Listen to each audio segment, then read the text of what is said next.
नमस्कार। आइए सुनते हैं भीष्म साहनी जी की लिखी कहानी दो गौरैया। घर में हम तीन ही व्यक्ति रहते हैं, माँ, पिताजी और मैं। पर पिताजी कहते हैं कि यह घर सराय बना हुआ है। हम तो जैसे यहाँ मेहमान हैं, घर के मालिक तो कोई दूसरे ही हैं। आंगन में आम का पेड़ है, तरह तरह के पक्षी उस पर डेरा डाले रहते हैं। जो भी पक्षी पहाड़ियों घाटियों पर से उड़ता हुआ दिल्ली पहुंचता है, पिताजी कहते हैं वही सीधा हमारे घर पहुंच जाता है। जैसे हमारे घर का पता लिखवा कर लाया हो। यहाँ कभी तोते पहुंच जाते हैं तो कभी कौवे और कभी तरह तरह की गौरैया। वह शोर मचता है कि कानों के पर्दे फट जाएं, पर लोग कहते हैं कि पक्षी गा रहे हैं। घर के अंदर भी यही हाल है। बीच यूं तो चूहे बजते हैं, रात भर एक कमरे से दूसरे कमरे में भागते फिरते हैं। वह धमा चौकड़ी मचती है कि हम लोग ठीक तरह से सो भी नहीं पाते। बर्तन गिरते हैं, डिब्बे खुलते हैं, प्याले टूटते हैं। एक चूहा अंगीठी के पीछे बैठना पसंद करता है। शायद बूढ़ा है, उसे सर्दी बहुत लगती है। एक दूसरा है जिसे बाथरूम की टंकी पर चढ़कर बैठना पसंद है, उसे शायद गर्मी बहुत लगती है। बिल्ली हमारे घर में रहती तो नहीं, मगर घर उसे भी पसंद है और वह कभी कभी झांक जाती है।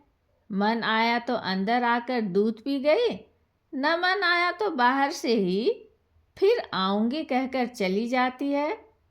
शाम होते ही दो तीन चमगादड़ कमरों के आर पार पर फैलाए कसरत करने लगते हैं। घर में कबूतर भी हैं। दिन भर गुटरगू का संगीत सुनाई देता रहता है। इतने पर भी बस नहीं, घर में छिपकलियाँ भी हैं और बर्रे भी हैं और चींटियों की तो जैसे फौज ही छावनी डाले हुए है। अब एक दिन दो गौरैया सीधी अंदर घुस आई और बिना पूछे उड़ उड़कर मकान देखने लगी। पिताजी कहने लगे कि मकान का निरीक्षण कर रही हैं कि उनके रहने योग्य है या नहीं। कभी वे किसी रोशनदान पर जा बैठती तो कभी खिड़की पर। फिर जैसे आई थी वैसे ही उड़ भी गई। पर 2 दिन बाद हमने देखा कि बैठक की छत में लगे पंखे के गोले में उन्होंने अपना बिछावन बिछा लिया है और सामान भी ले आई हैं और मज़े से दोनों बैठी गाना गा रही हैं। जाहिर है उन्हें घर पसंद आ गया था। माँ और पिताजी दोनों सोफे पर बैठे उनकी ओर देखे जा रहे थे। थोड़ी देर बाद माँ सिर हिलाकर बोली, अब तो ये नहीं उड़ेंगी। पहले इन्हें उड़ा देते तो उड़ जाती। अब तो इन्होंने यहाँ घोंसला बना लिया है।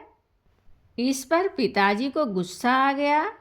वह उठ खड़े हुए और बोले, देखता हूँ ये कैसे यहाँ रहती हैं। गौरैया मेरे आगे क्या चीज़ है, मैं अभी निकाल बाहर करता हूँ। छोड़ो जी, चूहों को तो निकाल नहीं पाए, अब चिड़ियों को निकालोगे, माँ ने व्यंग से कहा। माँ कोई बात व्यंग में कहे तो पिताजी उबल पड़ते हैं। वह समझते हैं कि माँ उनका मजाक उड़ा रही है। वह फौरन उठ खड़े हुए और पंखे के नीचे जाकर जोर से ताली बजाई और मुंह से सस कहा, बाहें झुलाई। फिर खड़े खड़े कूदने लगे। कभी बाहें झुलाते, कभी ससु करते। गौरैयों ने घोंसले में से सिर निकालकर नीचे की ओर झांक कर देखा और दोनों एक साथ ची ची करने लगी और माँ खिलखिलाकर हंसने लगी। पिताजी को गुस्सा आ गया। इसमें हंसने की क्या बात है? माँ को ऐसे मौक़ों पर हमेशा मजाक सूझता है। हंसकर बोली, चिड़िया एक दूसरे से पूछ रही हैं कि यह आदमी कौन है और नाच क्यों रहा है। तब पिताजी को और भी ज़्यादा गुस्सा आ गया और वह पहले से भी ज़्यादा ऊंचा कूदने लगे। गौरैया घोंसले में से निकलकर दूसरे पंखे के डंडे पर जा बैठी। उन्हें पिताजी का नाचना जैसे बहुत पसंद आ गया था। माँ फिर हंसने लगी। ये निकलेंगी नहीं जी, अब इन्होंने अंडे दे दिए होंगे। निकलेंगी कैसे नहीं, पिताजी बोले और बाहर से लाठी उठा लाए। इसी बीच गौरैया फिर घोंसले में जा बैठी थी। उन्होंने लाठी ऊंची उठाकर पंखे के गोले को ठकोरा। ची ची करती गौरैया पर्दे के डंडे पर जा बैठी। इतनी तकलीफ करने की क्या ज़रूरत थी, पंखा चला देते तो ये उड़ जाती। माँ ने हंसकर कहा। पिताजी लाठी उठाए पर्दे के डंडे की ओर लपके। एक गौरैया उड़कर किचन के दरवाजे पर जा बैठी, दूसरी सीढ़ियों वाले दरवाजे पर। माँ फिर हंस दी। तुम तो बड़े समझदार हो जी, सभी दरवाजे खुले हैं और तुम गौरैयों को बाहर निकाल रहे हो। एक दरवाज़ा खुला छोड़ो, बाकी दरवाजे बंद कर दो, तभी ये निकलेंगी। अब पिताजी ने मुझे झिड़क कर कहा, तू खड़ा क्या देख रहा है, जा दोनों दरवाजे बंद कर दे। मैंने भागकर दोनों दरवाजे बंद कर दिए। केवल किचन वाला दरवाज़ा खुला रहा। पिताजी ने फिर लाठी उठाई और गौरैयों पर हमला बोल दिया। एक बार तो झूलती लाठी माँ के सिर पर लगते लगते बची। ची ची करती चिड़िया कभी एक जगह तो कभी दूसरी जगह जा बैठती। आखिर दोनों किचन की ओर खुलने वाले दरवाजे से बाहर निकल गई। माँ तालियां बजाने लगी। पिताजी ने लाठी दीवार के साथ टिका कर रख दी और छाती फैलाकर कुर्सी पर आ बैठे। आज दरवाजे बंद रखो, उन्होंने हुक्म दिया। एक दिन अंदर नहीं घुस पाएंगी तो घर छोड़ देंगी। तभी पंखे के ऊपर से ची ची की आवाज़ सुनाई पड़ी और माँ खिलखिलाकर हंस दी। मैंने सिर उठाकर ऊपर की ओर देखा। दोनों गौरैया फिर से अपने घोंसले में मौजूद थी। दरवाजे के नीचे से आ गई हैं, माँ बोली। मैंने दरवाजे के नीचे देखा। सचमुच दरवाजों के नीचे थोड़ी थोड़ी जगह खाली थी। पिताजी को फिर गुस्सा आ गया। माँ मदद तो करती नहीं थी, बैठी हंसी जा रही थी। अब तो पिताजी गौरैयों पर पिल पड़े।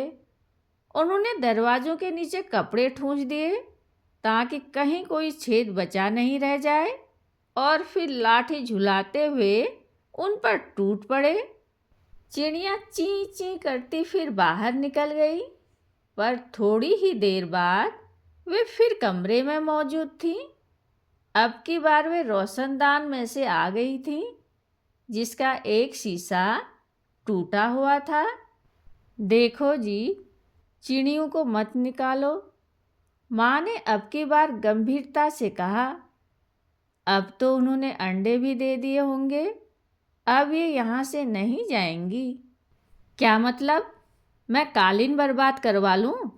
पिताजी बोले और कुर्सी पर चढ़कर रोशनदान में कपड़ा ठूंस दिया और फिर लाठी झुलाकर एक बार फिर चिड़ियों को खदेड़ दिया। दोनों पिछले आंगन की दीवार पर जा बैठीं। इतने में रात हो गई। हम खाना खाकर ऊपर जाकर सो गए। जाने से पहले मैंने आंगन में झांक कर देखा, चिड़िया वहाँ पर नहीं थी। मैंने समझ लिया कि उन्हें अक्ल आ गई होगी, अपनी हार मानकर किसी दूसरी जगह चली गई होंगी। दूसरे दिन इतवार था। जब हम लोग नीचे उतर कर आए तो वे फिर से मौजूद थीं और मज़े से बैठे मल्हार गा रही थीं। पिताजी ने फिर लाठी उठा ली उस दिन उन गौरैयों को बाहर निकालने में बहुत देर नहीं लगी। अब तो रोज यही कुछ होने लगा। दिन में तो वे बाहर निकाल दी जाती, पर रात के वक्त जब हम सो रहे होते तो न जाने किस रास्ते से वे अंदर घुस आती। पिताजी परेशान हो उठे। आखिर कोई कहाँ तक लाठी झुला सकता है। पिताजी बार बार कहें, मैं हार मानने वाला आदमी नहीं हूँ, पर आखिर वह भी तंग आ गए थे। आखिर जब उनकी सहनशीलता चुक गई तो वह कहने लगे कि वह गौरैयों का घोंसला नोच कर निकाल देंगे, और वह फौरन ही बाहर से एक स्टूल उठा लाए। घोंसला तोड़ना कठिन काम नहीं था। उन्होंने पंखे के नीचे फर्श पर स्टूल रखा और लाठी लेकर स्टूल पर चढ़ गए। किसी को सचमुच बाहर निकालना हो तो उसका घर तोड़ देना चाहिए, उन्होंने गुस्से से कहा। घोंसले में से अनेक तिनके बाहर की ओर लटक रहे थे। गौरैया ने सजावट के लिए मानो झालर टांग रखी हो। पिताजी ने लाठी का एक सिरा सूखी घास के तिनकों पर जमाया और दाईं ओर को खींचा। 2 तिनके घोंसले में से अलग हो गए और फरफराते हुए नीचे उतरने लगे। चलो, 2 तिनके तो निकल गए, माँ हंसकर बोली। अब बाकी 2000 भी निकल जाएंगे। तभी मैंने बाहर आंगन की ओर देखा और मुझे दोनों गौरैयाँ नजर आई। दोनों चुपचाप दीवार पर बैठी थीं। इस बीच दोनों कुछ कुछ दुबला गई थीं, कुछ कुछ काली पड़ गई थीं। अब वे चहक भी नहीं रही थीं। अब पिताजी लाठी का सिरा घास के तिनकों के ऊपर रखकर वहाँ रखे रखे घुमाने लगे। इससे घोंसले के लंबे लंबे तिनके लाठी के सिरे के साथ लिपटने लगे। वे लिपटते गए और घोंसला लाठी के इर्द गिर्द खींचता चला आने लगा। फिर वह खींच खींच कर लाठी के सिरे के इर्द गिर्द लपेटा जाने लगा। सूखी घास और रुई के फाहे और धागे और थिगालियाँ लाठी के सिरे पर लिपटने लगी। तभी सहसा जोर की आवाज आई, ची ची ची ची ची। पिताजी के हाथ ठिठक गए। यह क्या गौरैयाँ लौट आई हैं? मैंने झट से बाहर की ओर देखा। नहीं, दोनों गौरैयाँ बाहर दीवार पर गुमसुम बैठी थीं। ची ची ची ची। फिर आवाज आई। मैंने ऊपर देखा। पंखे के गोले के ऊपर से नन्ही नन्ही गौरैयाँ सिर निकालकर नीचे की ओर देख रही थीं और ची ची किए जा रही थीं। अभी भी पिताजी के हाथ में लाठी थी और उस पर लिपटा घोंसले का बहुत सा हिस्सा था। नन्ही नन्ही 2 गौरैयाँ वे अभी भी झांके जा रही थीं और ची ची करके मानो अपना परिचय दे रही थी। हम आ गई हैं, हमारे माँ बाप कहाँ हैं? मैं अवाक उनकी ओर देखता रहा। फिर मैंने देखा पिताजी स्टूल पर से नीचे उतर आए हैं और घोंसले के तिनकों में से लाठी निकालकर उन्होंने लाठी को एक ओर रख दिया है और चुपचाप कुर्सी पर आकर बैठ गए हैं। इस बीच माँ कुर्सी पर से उठी और सभी दरवाजे खोल दिए। नन्ही चिड़ियाँ अभी भी हाँफ हाँफ कर चिल्लाए जा रही थीं और अपने माँ बाप को बुला रही थीं।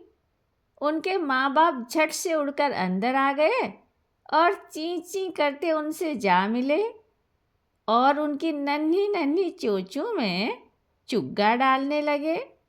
माँ, पिताजी और मैं उनकी ओर देखते रह गए। कमरे में फिर से शोर होने लगा था, पर अब की बार पिताजी उनकी ओर देख देख कर केवल मुस्कुराते रहे। कहानी सुनने के लिए धन्यवाद।